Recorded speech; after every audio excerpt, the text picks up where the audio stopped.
Hi, everyone. Welcome to our sixth Candidates for Assange. We're actually going to kick off by speaking with tireless activist Paula Iasella, who has been lobbying current members of Congress to try to get them to sign House Resolution 934. So this is Paula's evidence files that she's compiled. And Paula, do you want to just introduce yourself and you're with Assange Defense Boston and just talk a little bit about this, your evidence files, and then we'll get into what you've been actively doing with the phone calls and everything. Yeah, so I organize in Boston and I help in DC. I've been working on the Free Assange movement for 6 years at the end of this month when he was silenced at the embassy. And that's what brought me in. So the evidence files that I created over the summer into the fall, they were basically everything that I had on my desktop in folders that I would correct the record. So if I saw an article that had wrong information, smears, the misinformation, I would use these links and screenshots to send to the journalists. And I thought that they would be helpful for other, originally I thought they'd be great for activists, but then what really got me motivated to do it was when we were campaigning and lobbying with Senator Warren, and I promised to compile evidence.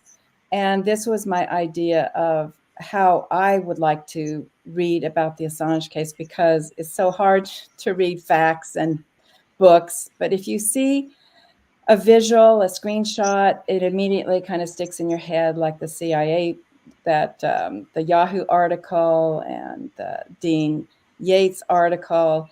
It just sticks in your head a little bit better, at least if you're more visual like myself. And so I'm always looking for great campaigns. And the House Resolution 934 was signed December 13th.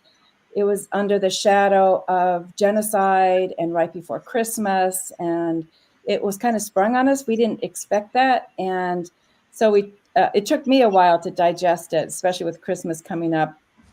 But the first week in January, I said, oh, we have to. This is like perfect. I mean, it's the first bit of legislation. We've had 2 letters come before this. We had Tlaib's letter, April of last year, and then the great bipartisan letter by Massey and McGovern. And on the heels of that came this resolution. And I got particularly excited about it when I really researched it, when I went on Misty Winston's TNT show.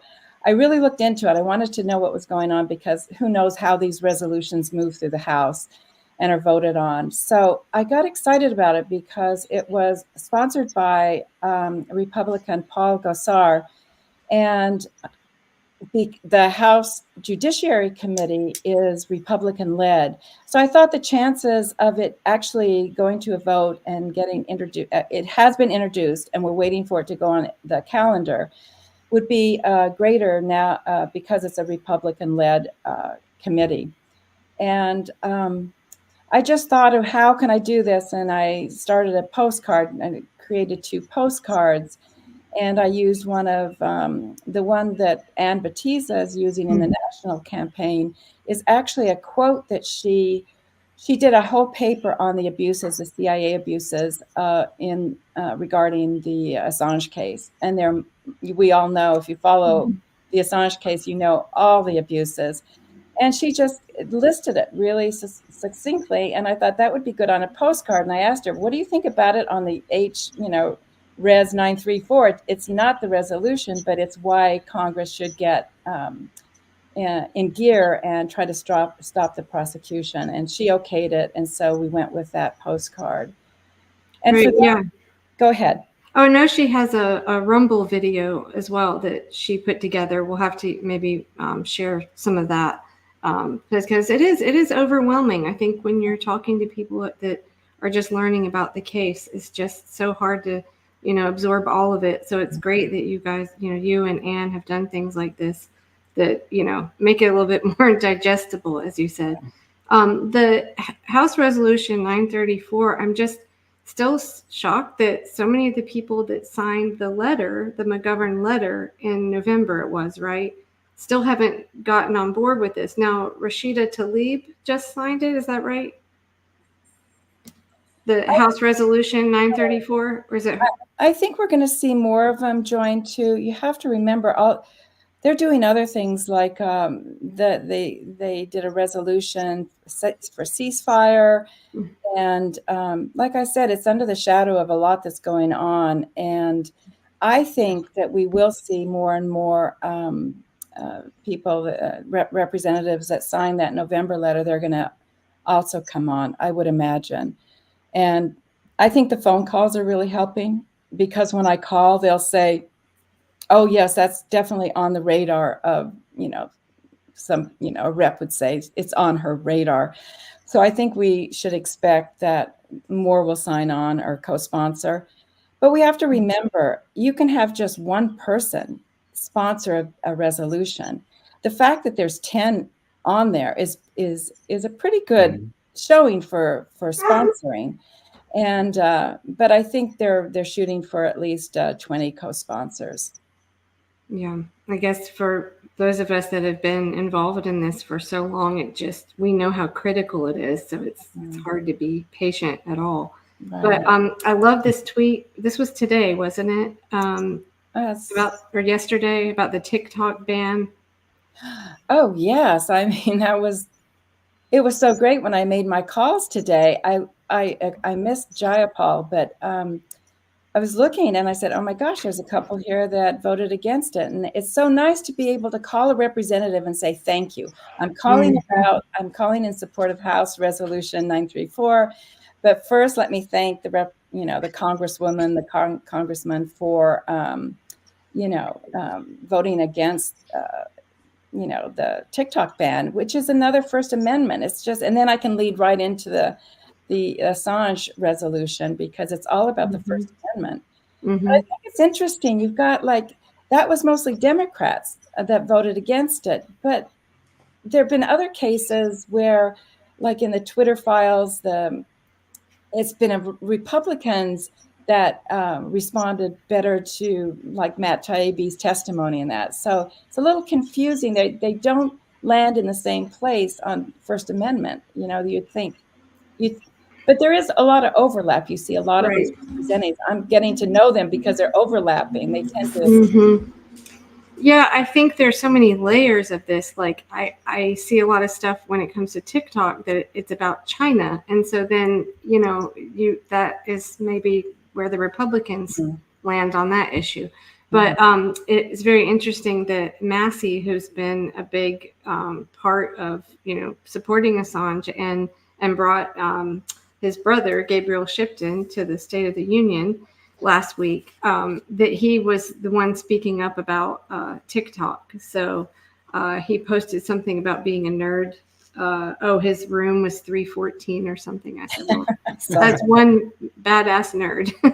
But he's just been great on so many things. And we talk a lot here about how this case really is about, not just the First Amendment, but also the Fourth Amendment and, our right to information and, this idea of censoring, anything is just shocking. And I guess, we just saw, seems like a lot of Democrats kind of ushered in a lot of this censorship, I think, in the Trump years, and that's where it came from.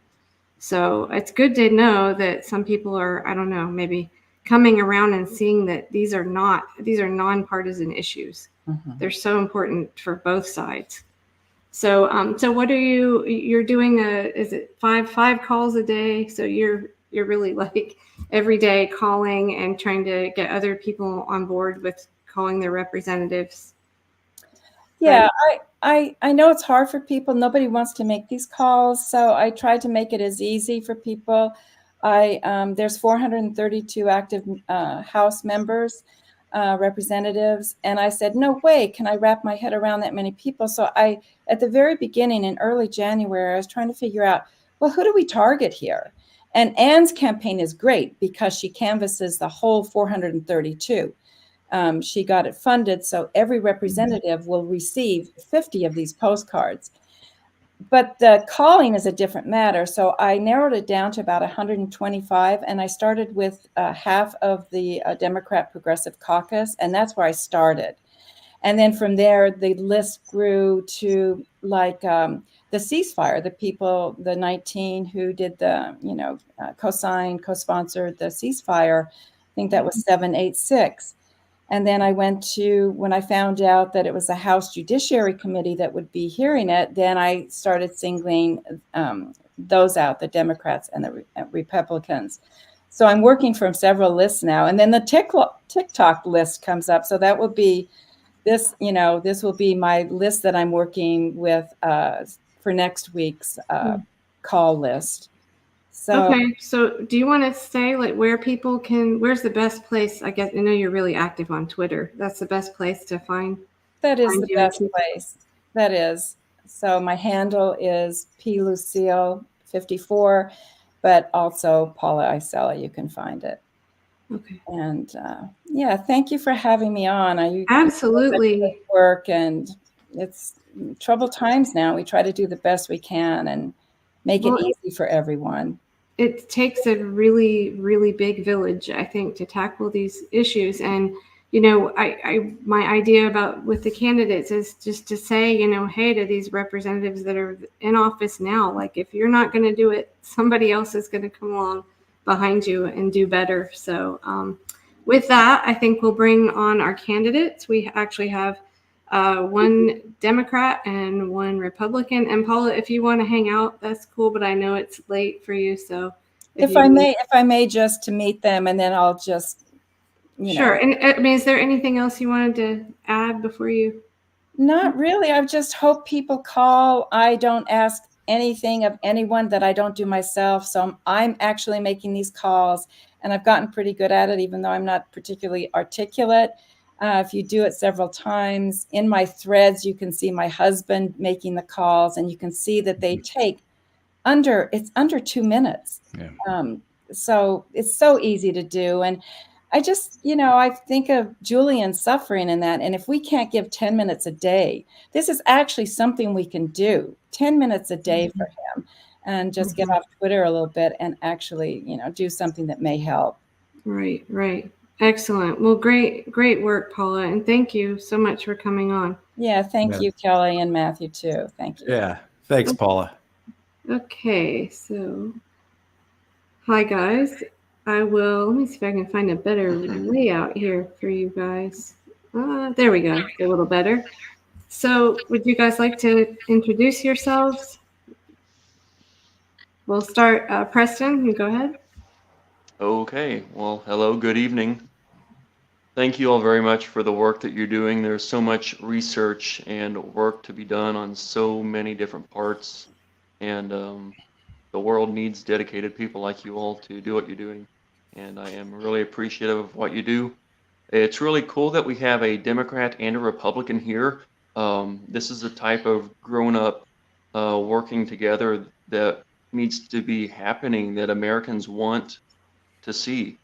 The more that we can really cross these nominal aisles and work together, I think that we can capture the attention of people that are fed up with routine partisan politics. Julian Assange is suffering, and he's one of millions of people who are suffering because of terrible American policy, foreign policy especially. And, for many decades, this terrible policy mangled the lives of countless innocents abroad. And in recent years, it's even been turned on the American people.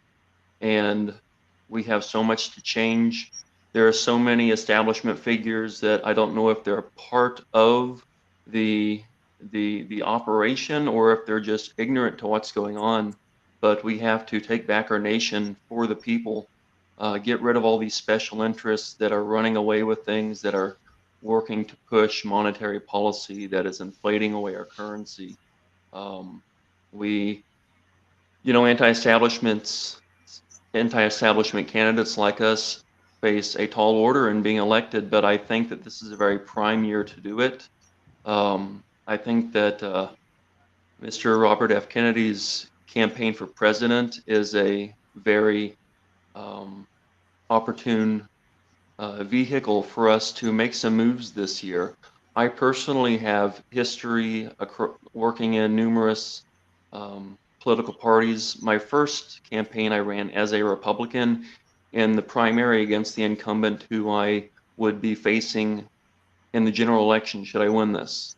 I also co-founded the Southern Illinois Libertarian Party, and now I've come full circle in the Democratic Party. I'm not a traditional candidate for anyone's platform, and honestly, I don't much respect party platforms or party politics. I think it's the undoing of our nation, and I think that most Americans feel similarly.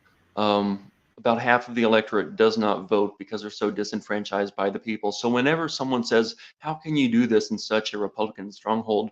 Well, I contest that. It's not a Republican stronghold, it's a non-voting stronghold.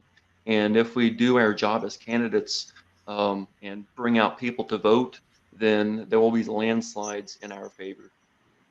So I pulled up this that you sent me just before we started. Do you want to talk a little bit about this? Yeah, that was I love it when the media actually reaches out and shares these things for us to turn around and share and look really good. They allowed me to say whatever I wanted to say, and I was able to throw it all out there. My opponent, interestingly, is really not doing much. It's a strange election. This being such a Republican stronghold, initially, there was going to be no Democratic candidate running for this office. That's part of why I decided to jump into it. And when the establishment Democrats found out about it, they were like, hey, hold on here. And so they put up a lawyer to run against me. He's not done anything. He doesn't even have a website. He's not responded to any questionnaires or surveys. And I've been as active as a full-time working person can be. So I think I found your Instagram page, and you had something about Assange there. So you've been very vocal in support of Assange for quite some time, right? Perfect. Yes, I have been. I have been supporting him since the very beginning. Great. Okay, well, Valdemar, am I pronouncing that correctly? Yes, you are pronouncing it correctly. Good to be here with you guys. Likewise. Brief little introduction. My name is Valdemar Archuleta. I am in Colorado, running in the 1st Congressional District, which basically is Denver itself. Area-wise, it's the smallest congressional district in Colorado, but has a lot of people in it. So that is me. And I'm sorry, I actually was not able to hear Preston for some reason. I don't know. So I lost that part of the conversation, but I don't know. You can hear me okay? I can hear you. Huh. That's odd. I did notice a little bit of an echo. I wonder, does someone have YouTube or something else on at the same time? Maybe. Let me try. Let's see. Well, I mean, as long as you all can hear him, that's great. So as long as the audience can hear him. I was just saying that because I'm not sure if there was a conversation that I'm getting in the middle of, but no, you're good. So do you want to talk about a little bit about, like, Matt always asks this question. Maybe I should toss it to Matt. Matt, you do it. What they run into and trying to talk to people about this issue. Yeah, well, I mean, I'll be completely honest. I remember when this situation kind of first came up, and then towards the end of Donald Trump's term, people were talking about it, that he should pardon Assange. And I remember agreeing with him, but I feel like I kind of lost touch with the issue. So recently, in the past week, because I knew I was coming on to speak with you, I have been speaking to some of my libertarian friends because they seem to be the ones who, at least out here in Colorado, are more vocal about it. As well as, I got House Resolution 934, and I've read it several times. I think it's very clear and very to the point. It's also not super long, which I like. I think sometimes a lot of these bills and that they try to draw out and they make them so long you don't even know what is in them. Um, but a lot of it is kind of like what your initial the lady was talking about. Is it is about First Amendment rights, as well as it's kind of a like there's two sets of rules. If Assange had worked for the New York Times or the Washington Post, would he have been treated the same way for doing something like this, or is it because he was a smaller media outlet that this happened? Because then, our Constitution and our rights shouldn't be based on how large of a voice you have, or at what level in the journalistic game you are at. Your First Amendment rights should apply to everybody. And so a lot of my libertarian friends really helped me catch up on recalling to mind why back then I was in support of Donald Trump pardoning Assange. As we know, it did not happen. And so I think, like, for people, obviously, you have the situation there with Julian Assange himself, and then there's the human rights issue to that. Is he being treated fairly? Has this gone too far? But even going beyond that to just how this affects the public in general, it does come down to that First Amendment rights to speak and to share things, even as maybe independent journalists. If someone decides they want to start a YouTube channel or a TikTok. I know that's kind of controversial right now, but to start sharing information from things they find, people they interview, would they be protected if someone gives them information that maybe was leaked, I guess you could say, or something? But the freedom of the press. So it is, to me, I feel like it's an important statement to make for all Americans to protect all our rights.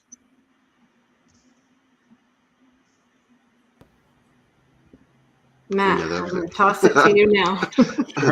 Sure. Well, thank you both for coming on and for your willingness to utilize this issue as part of your platform. I mean, you both recognize that this is something that is a lightning rod in many ways, and in both the parties you're running in, the official consensus, right? The orders are to not talk about it, right? And if you're asked about it, you're to defer to what the White House are saying or what majority, or minority leadership are saying about this. So just want to see what type of pushback. And I know, Preston, as you said, you're not a card-carrying member of the Democratic Party per se. But what type of pushback do you get from other candidates, from people within the party, from the establishment, if you will, when you present this issue, when you bring up Julian Assange, when you bring up WikiLeaks, and then, of course, the larger aspects of press freedom and transparency, and that, journalism should not be a crime? The incumbent in this district is one of those who defers. He doesn't want to talk about it. As far as the average people, Preston, who's the incumbent? Representative Mike Bost. Okay. As far as the average people, most are unaware. The average Joe really doesn't follow politics, and something like this that's hardly repeated in the news, it's never been a headline. And so most people don't even know who he is, unfortunately. And so it's really a way to educate people. Another thing that I always talk about is ballot access and free and fair elections. And that's another thing that people just are not aware of at all. And when you do expose things like these to, laymen and women, it really surprises a lot of people. And actually, myself, when I discovered the unfair ballot access laws in Illinois, that was that was the what initiated my real political activism, the beginning of it, my involvement in the Libertarian Party. Well, Matt knows a thing or two about that. Matt ran as a Green in North Carolina. You'll have to look up what happened to him. And, Oh, wow. yeah, and the Democratic Party intervening, right? Correct. Yeah, we went to federal court, we went to district court, and we went to federal appeals court. We won in both courts, and then as well as we were sued in the state court here in North Carolina, and the North Carolina Democratic Party dropped that suit after we had won in federal appeals court. So I certainly know exactly what you're talking about, how deliberate and effective those ballot access restrictions are. And this is when you guys run campaigns like this, right, as basically outsiders running within the established parties, is one of your goals to bring up things that would be verboten, right? To bring up issues that otherwise are not going to be discussed within the party platform. Valdemar, I think you've already spoken to that a bit, but is this one of the reasons why you're running, to get issues like this to be normalized, if you will? Exactly. Yeah, I think it's definitely something I'm looking at. I'm here in kind of just to give you a little background on Colorado's first congressional district. The last race that was run here, the Republican, who was the incumbent of 30 years, she received 80% of the vote. So there is kind of an uphill battle. But I have talked to a lot of people about this race and benefits of it. And one of the things is exactly what you said, is that there are certain issues that we kind of don't talk about, and we probably should, and that you kind of have a chance to bring those up. And it's not that you bring them up because you feel like you have nothing to lose, so to speak, but I feel like a lot of these issues, the reason people don't view them as an issue that people care about is because we don't talk about them, so we don't give people the opportunity to care about them. And then when you do talk about it, you can see that people do care about this issue. In the general public within Denver, I really have not had a lot of pushback about this issue, that people were like, no, we don't like that. I think people are willing to support things that promote our First Amendment rights. Right. And certainly I think as I found when I was campaigning, people just, as you guys have both said, people just weren't aware. And the people that I think their ignorance was the most egregious were the journalists themselves. They either didn't know anything about it, or they deferred, like a lot of the politicians you all were just talking about, to the standard line of, oh, he's not a real journalist, or he was acting in ways that a journalist wouldn't act, or what he did cost lives, all things that are fabrications, and simply not true. But that's what they would use to shield themselves, and so, going forward, you have, I think, Valdemar, your primary is in June, and I think Illinois is what, next week, Preston? Correct. We are, is it 5 days away? Yes, ours is in June. Okay. Wow. 5 days in June. Well, we've talked a lot about the the First Amendment issue, and that journalism is not a crime, and we know that Assange. I mean, the reason he's been so vilified is a lot of it is revealing the war crimes. But I think something we haven't talked as much about is Vault 7. You guys are familiar with this? I've got I have a clip from a show that I worked on for 4 years, Assange Countdown to Freedom. And this is John Kiriakou talking. He's a whistleblower. Wait, help me out, Matt. Is it NSA or CIA? CIA, right. And he's talking about Vault 7. And this was really, I think there's some debate about which thing was really what is Assange mostly being vilified for? Is it the exposing the war crimes or Vault 7? Because that was some pretty scary things to learn about the tools that our government has. So I'll play this and see what you guys have to say about this. Vault 7's information was absolutely landscape changing, right? Yeah. A lot of people don't know what it is. Can you give us some of the Sure. examples? Yeah. Sure. The Vault 7 revelations were the result of a leak. I guess I can use the word leak by a CIA officer, a technical officer. And the information that he leaked, called the Vault 7 documents, are really the crown jewels of the CIA's electronic capabilities. So what he told us was, for example, that the CIA can hack into your TV, your smart TV, and use it to eavesdrop on you. They can take over the electronics of your car, make you drive into a tree, off a cliff, whatever they want to do. I mean, there was stuff like right out of the movies in the Vault 7 revelations, things that we just had no idea that the CIA was able to do. Yeah, and I don't know.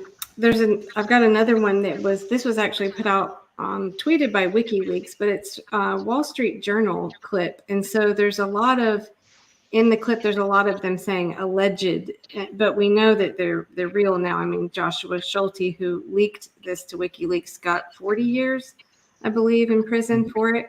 But here we go. WikiLeaks released thousands of documents and files that it says expose hacking tools used by the Central Intelligence Agency.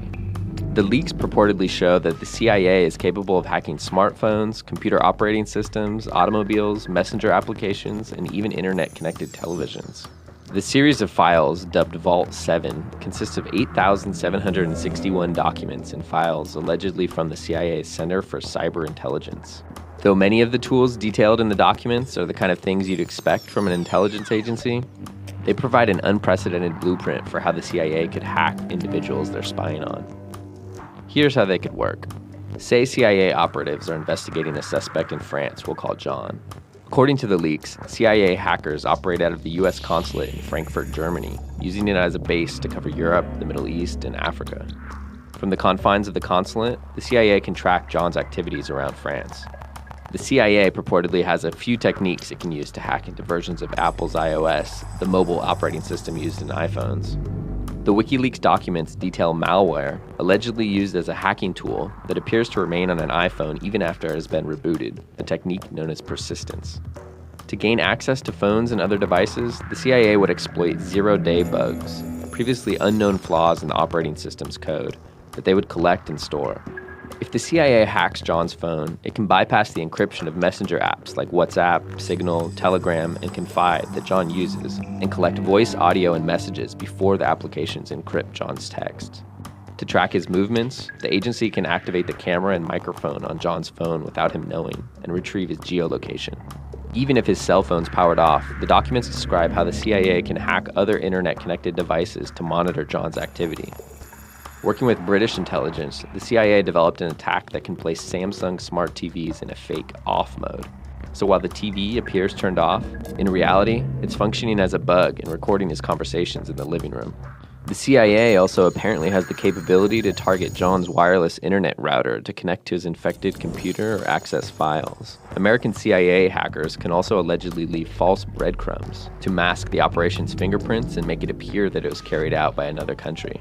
That can be done by inserting malware components from a known Chinese, Russian, or Iranian hacking operation, for example, into a US one. There's evidence the CIA has been collecting malware components known to work in overseas cyber attack operations. The CIA declined to comment, quote, on the authenticity or content of purported intelligence documents, end quote. But if authenticated, the trove would be one of the biggest breaches in the spy agency's history. A spokesman for the White House also declined to comment. The extent of the impact on U.S. security remains to be seen. Apple, Microsoft, and Alphabet Inc.'s Google have all said in statements that they've already addressed some of the vulnerabilities, though their investigations were continuing.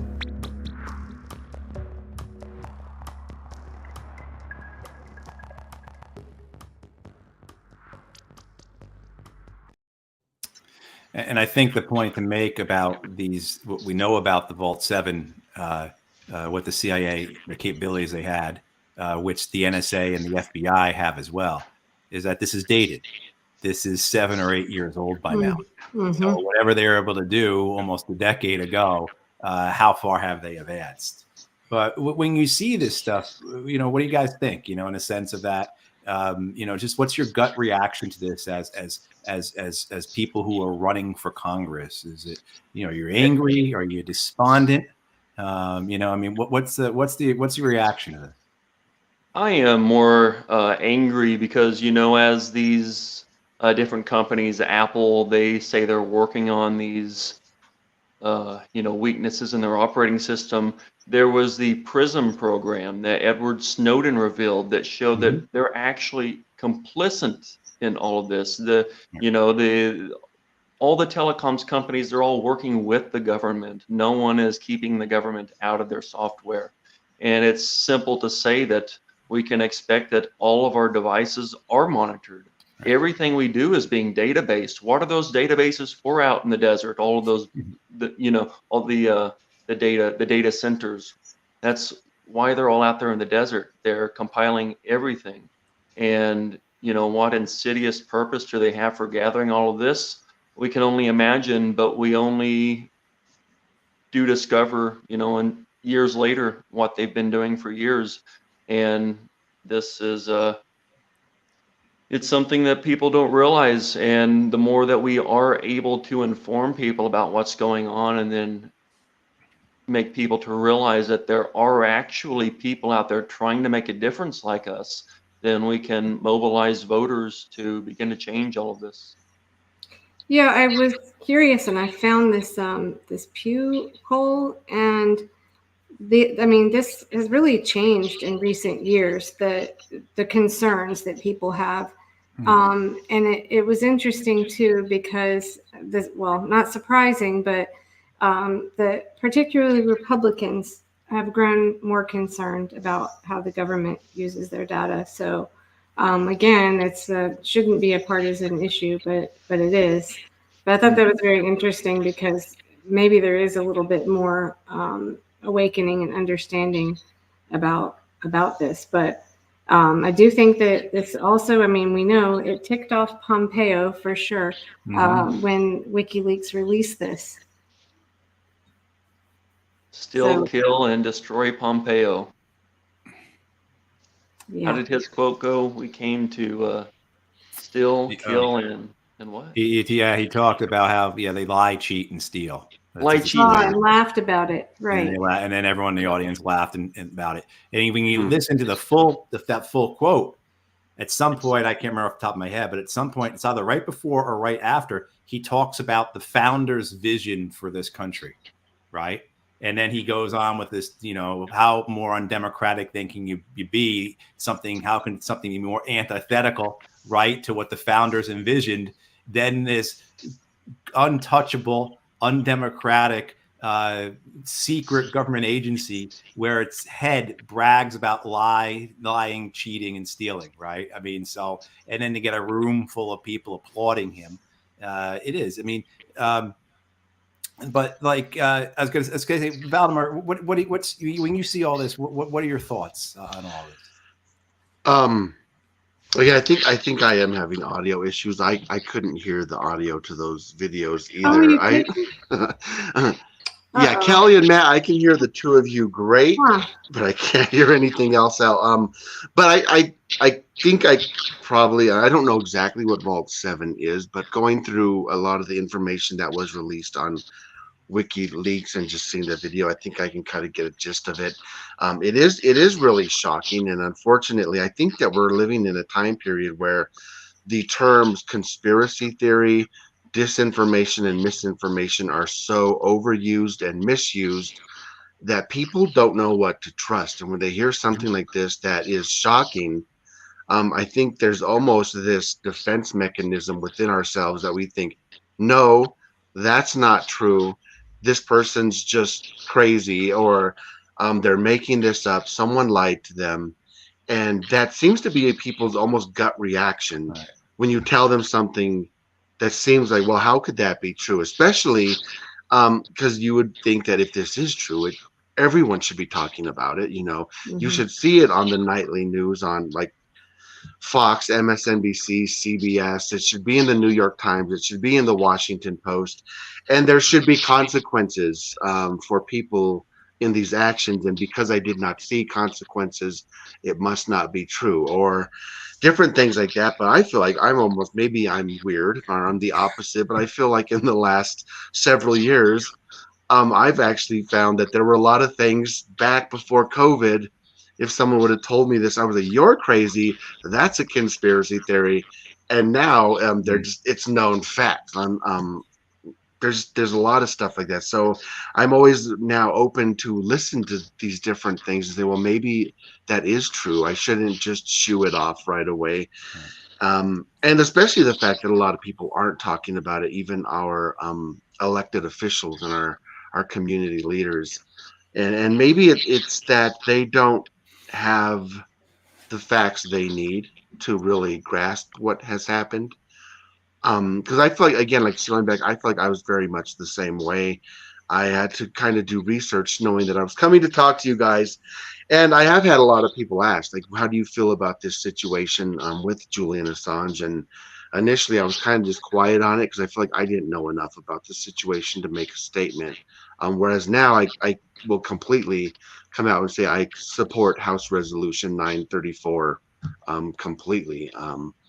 So I don't know, and it's a problem that we have today is getting people to be informed, and having information outlets that can be trusted. And I don't have the answer to that.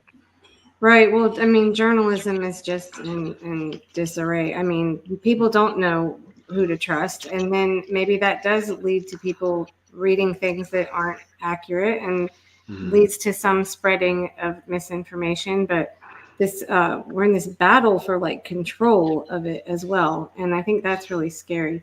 But this, I won't play any more clips maybe since you're having trouble.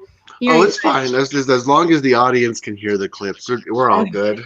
Well, we've played one several times. I'll just send it to you separately. But Matt knows what I'm talking about. Yeah, It's Meltzer's thing about denial, and I mean it's just really profound. But anyway, and we keep playing it because it keeps coming up. Well, so that's Valdemar, great, what you just said, we're on our 6th episode of this, and what you just said about people not wanting to accept the reality, to shrug it off as a conspiracy theory, to be in denial about it, just not even want to know about it. We've had probably on of the other 5 episodes, Kelly, like maybe 3 other people bring that up as their experience, exactly what you were saying. Yep. Well, anyway, there's that. I'll take this off the screen now, but this is, you can just go and look up Vault 7 if, on WikiLeaks site if you're interested. But yeah, and I'll send you the Meltzer clip. Maybe you can share it with people. Nils Meltzer is a former UN Special Rapporteur on Torture, and he wrote a book, The Trial of Julian Assange. And he's just really, I think a lot of what he has had to say has gotten people's attention, and he's just really great at explaining it. But that particular thing about the psychology of denial, he even submitted a paper. I think maybe I shared that with you, Matt, but he submitted it to the UN because he was so fascinated with how that works, how people will just deny things that are right there. But also you said something about the conspiracy theory. I heard this somewhere. I don't know whose quote it is, but it's like, what's the difference between, the conspiracy and the truth? It's like about 6 months. Yeah. So, yeah, that's where we are. But so, I mean, do you feel? Well, I talked to this activist. He's been wearing an orange jumpsuit for a year and a half. He's in the UK, and in solidarity with Julian, but. He said something I thought was actually kind of hopeful as far as like the public opinion, because I think for so long all the smears were out there and people, believed the whole the rapist, hacker, narcissist, all that stuff.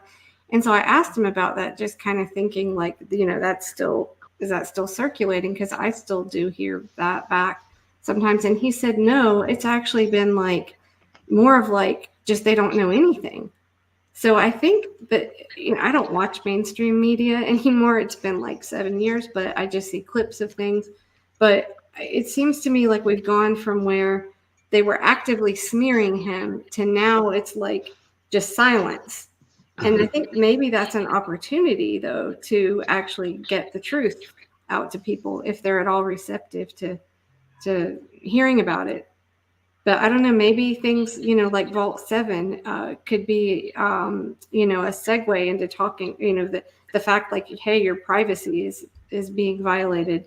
That, I think, as that poll showed, more and more people are caring about that. Mm-hmm. So, maybe that's a good conversation starter. Yeah, whether it's technological or biochemical, the government is funding a lot of things that are being turned against us, whether it's accidental or on purpose. Mm-hmm. Yeah. Oh, sorry. Well, Matt, what do you, I mean, I could play the Meltzer clip. I think you should, especially. You think I should? Yeah, especially Valdemar understands. But yeah, play it for the audience. Yeah. Okay. Yeah, Okay. exactly. I'll play People it. haven't seen it. This is what he says is so. It gets right to what you're talking about, man. Mm-hmm. It's exactly what you're talking about. And I'll send it to you separately so you can share it as well. But yeah, it's phenomenal. In order to divert attention away from the monumental revelations made by WikiLeaks that prove, these hundreds of thousands of documents that prove that it's not that, the rule of law and democracy is threatened.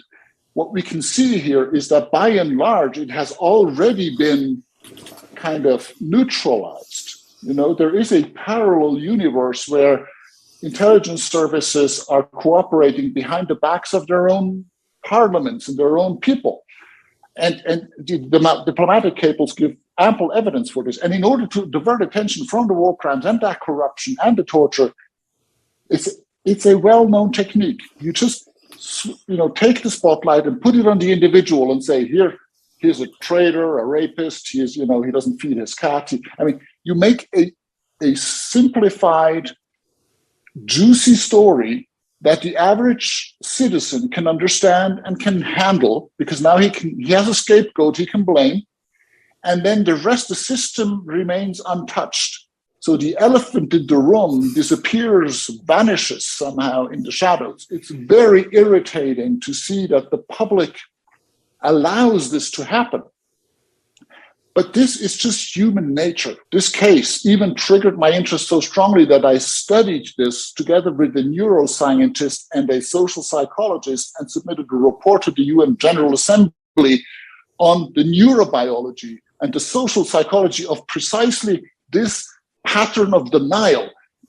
We human beings, Randy, you and I, Daniel, Angela, all of us, we don't like to receive uncomfortable news. So if we hear something that we don't like, we have almost, biologically an instinct to deny it, to push it away if we can. That's our biological functioning operating system. That's just the way we are. And this is being exploited because by the leaders of the countries, because if you accept that the system is corrupt, well, what does that mean? It means you have to change the system. Well, that's complicated. That's difficult. It's a lot of work. That's uncomfortable. You don't know how to do it. So so actually you're relieved when you can just blame Assange. You see? Yeah. It's the easy way out that everybody likes, because now we can blame somebody and we don't have to worry about the system. And unfortunately, that's very much a reality until people suffer so much, like French Revolution or so, that they have to react and rebel against the powerful. When it becomes more painful to remain passive than to actually rebel, then they react. I forgot there were subtitles, so you could at least read it. I was able to read some of it. Yeah. Okay, good.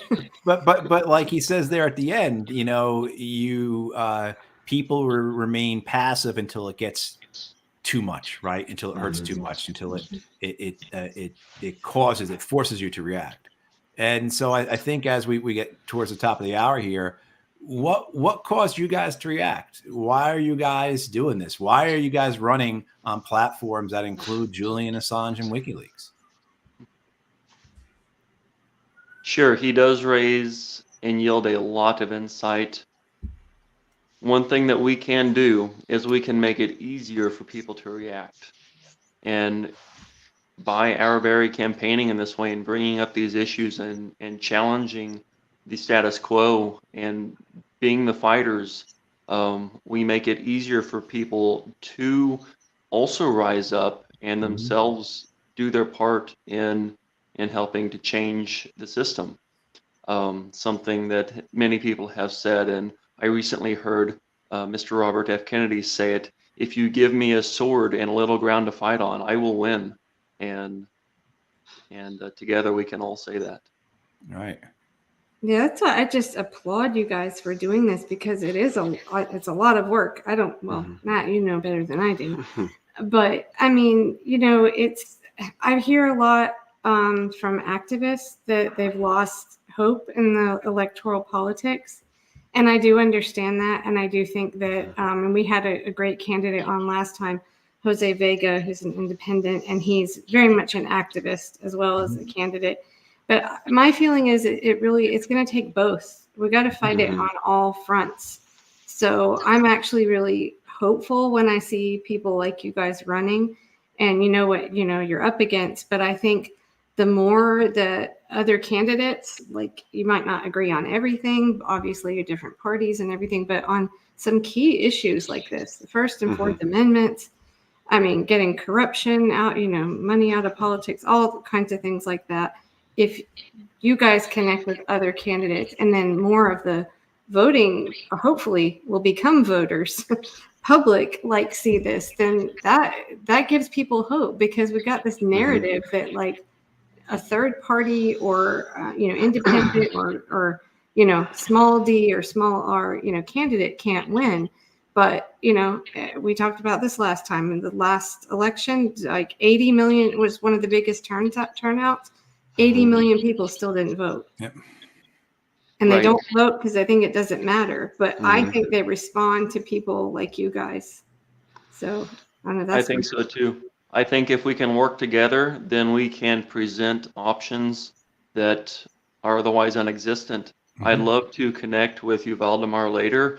I understand he probably can't hear me, but if y'all can send him my email, if we both win our primaries, we should release joint statements saying that we support freeing Assange and this House resolution that's out there, because I think that the incumbents in both of our districts will not. Well, I know they won't. Right. And Preston, how do people follow your campaign? Easiest is via the website. It is www.votefornelson.com. That's the number 4 in there, votefornelson.com. Okay. There's a contact form there as well. Anyone can get a hold of me, and I am very accessible. So you're in Illinois, but are you in the southern, just like rural area? Okay, not near Chicago. Okay. Yeah, it's about the bottom third of Illinois. It's the biggest, most rural district in Illinois. Spans everything from St. Louis to Indiana. Okay. And Valdemar, Preston was saying that if you he wants to link up with you after this, but also too, particularly if you both win your primaries, how you could help one another going forward. But just your thoughts to wrap up here tonight. Also as well, let people know how they can follow you and support you. Okay. I feel like Preston said some really profound, wonderful things there, and I didn't get to hear him, so I'll have to go. I can listen to this later somewhere, right? I can go hear all those amazing things that I just missed out on. One quick little thing, you had touched on activism and politics. there's a book by Brian Kilmeade, and I forget what it's called, but it's about Abraham Lincoln and Frederick Douglass, and how kind of together they worked to end slavery. Because Abraham Lincoln obviously was bound by certain things politically, so he was going at it from a very legislative, diplomatic, legal way, whereas Frederick Douglass kind of was able to be more vocal as an activist and speak out and bring attention to things. And so, anyway, that's a really good book. I don't remember what it's called, but go find it, because it really kind of links those two and how they can work together. And I think it is important to kind of bring those together. And I'll try and be quick here because I know we're running out of time. But just along those lines, though, with that story, which goes to the point of what you all are doing in terms of confronting power. Didn't Douglas go to the White House and confront Lincoln? Basically? Yeah, they had met together several times. Yeah. And like I said, they each kind of had certain boundaries in what they were able to do. But working together, they kind of were able to create a team that could both actively bring focus to the problem and speak out about it very, what's the word I'm looking for? Just very passionately and abruptly, but maybe abrupt's not the right word. And then with Lincoln, able to go about it the actual diplomatic, legislative, legal way to get things done. But yeah, it is really good. It's a good book. But I'm doing this because, I look at the Constitution, and the Constitution's about power. It's about the division of power, and answering the question, who gets to decide this? Is it the federal government? Is it the state and local governments, or is it the individual? And I feel like over the past, and it's probably been several hundred years, there's been an incrementalism moving towards the federal government gaining more power. And as it gains more power, it has to pull that power away from somebody, and it's pulling it away from the states and the individual. And it's time that we kind of work the opposite way in bringing power back to the people. And the First Amendment is under attack. And I think if you look around the world, there are certain things happening in different countries. Even right above us in Canada, I saw a story this week about some of the things where people are getting in trouble for things they say. And now I don't agree with the things everyone is saying, but I do believe people have the right to say that, especially in our country, and it needs to be stood up for. If you want to follow my campaign, I'm on pretty much every major social media outlet at Archuleta4CO. That's Archuleta, the number 4CO, or Archuleta4 Colorado, all spelled out.com. Cool. Well, I try to end every one of these with some good music or poems, some kind of art because like I said, it takes a very big village, this battle. And so this is really impressive what she can do. This is, if you go to @CandlesForAssange on Twitter, she's an activist in New Zealand. And somehow she plays the violin and hula hoops at the same time. It's really impressive. So we will go out with that. And I think she may join another time to talk about other work she's been doing. But it was so great to meet both of you. And I just applaud you for what you're doing. And thank you for joining us. Thank you. Yeah. Thank you, gentlemen. Yeah, very grateful you all are running. Thank you. It was good to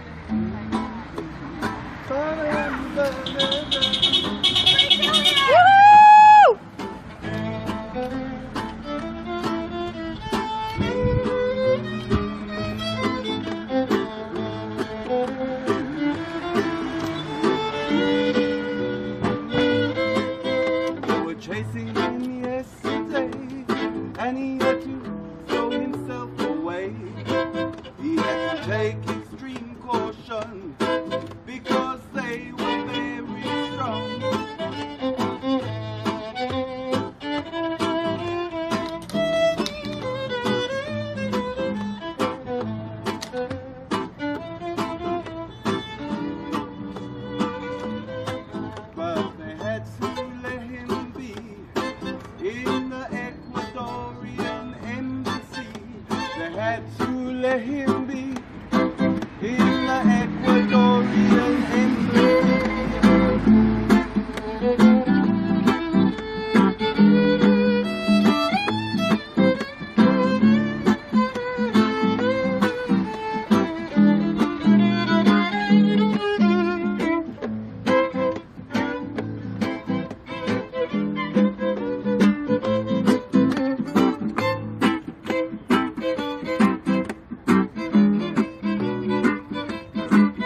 exposing, disrobing Julian Assange. Yeah. He exposed him, disrobing. They don't care for democracy when protecting their war machine. No, they don't care for democracy when protecting their dodgy scheme. Now they want him to expose them enemies of their state. Now they want him to expose them because of Russiagate.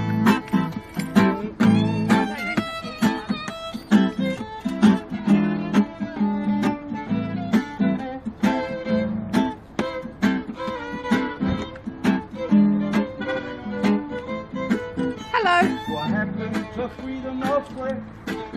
And Gonna come off the road?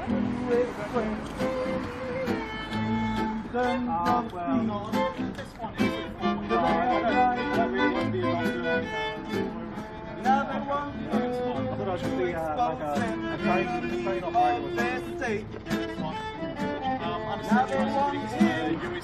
expose them because of Russiagate. He exposed them, disrobed them, Julian Assange. He exposed them, disrobed them. Thank you. Hello, darling. Yes. When protecting their war machine, no, they don't care for democracy. When protecting all their dodgy schemes. Yeah, we will. We'll be mindful of that. Thank you. Thank you.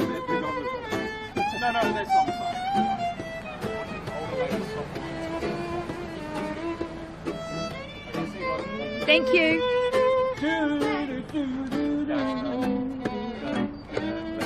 Leave some space for everybody to pass. I think I'll be